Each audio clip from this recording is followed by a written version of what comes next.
Magandang madaling araw, mga kasaulo. Ayan, kamusta po kayo? Kamusta po ang lahat? So, ayun nga po. Abang nagsisave tayo kanina ng ini-edit ni Sal, biglang nagutom siya. Sabi ko, tara, 7-Eleven tayo. Ayan, meron tayo dito inumin, dalawa, tig-isa kami ni Sal. Tapos meron tayong creamy zippy dito. Kaya ganyan po yung boses natin kasi tulog na po yung mga kapitbahay natin. 116 na. 1:16, oo, umalis tayo dito 12:06. Tapos ayan yung tirang pandesal kanina sa mukbang natin, sa almusal feast, ayan po. Tapos meron tayong maraming klaseng donuts dyan. At saka dumaan din tayo sa burger machine. Bumili tayo ng burger. Tapos meron din po akong fish cracker dito. So, ayan mga kasaulo. Tara po, saulo-saulo po Tara tayo. po. Sabay-sabay po. Tayo. Kain po tayo. Next ko pandesal ko.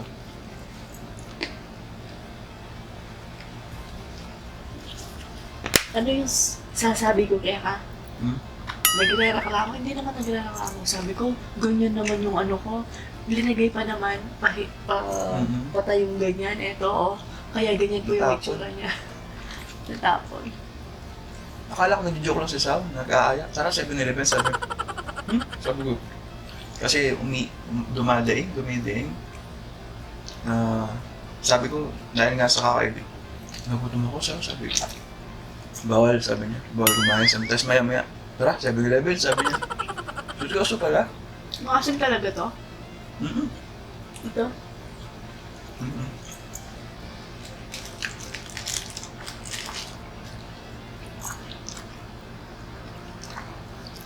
Sarap po nito. Yung sa Pancit Canton, mukbang.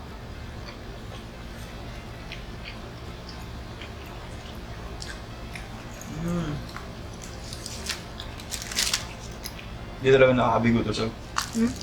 Masarap talaga. Makasim to. Gusto mo ito, man?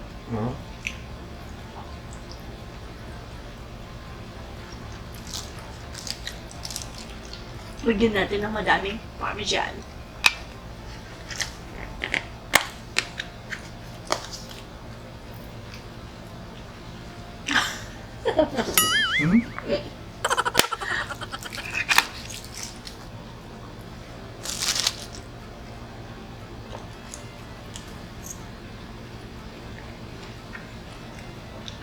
Akala ko kanina, choco butternut. Butternut lang yun to. Hindi ko sure. Ano pa tawag dito? Pero hindi po siya chocolate.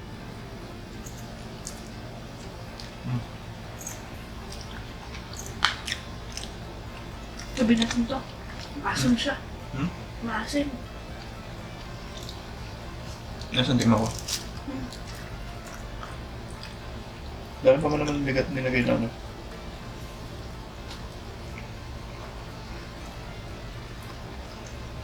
Normal lang.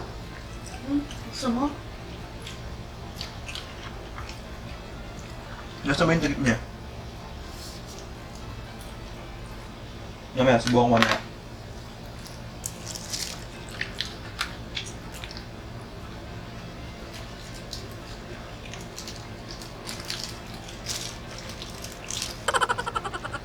Dumanon sa...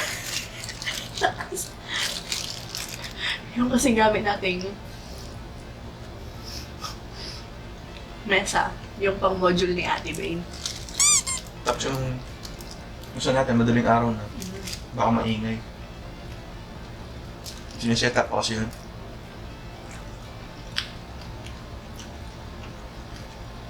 Ano yung mukbang natin na to? Nagutom, nag-7-Eleven, nag-mukbang. Nag-vlog din tayo doon. Habang nasa daan tayo.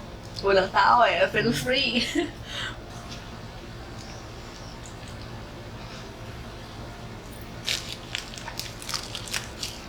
Parang January din ata yun. Hindi ako sure. Nag-7-Eleven tayo Kasi- ng madaling araw. Nagsamyang yata tayo nun.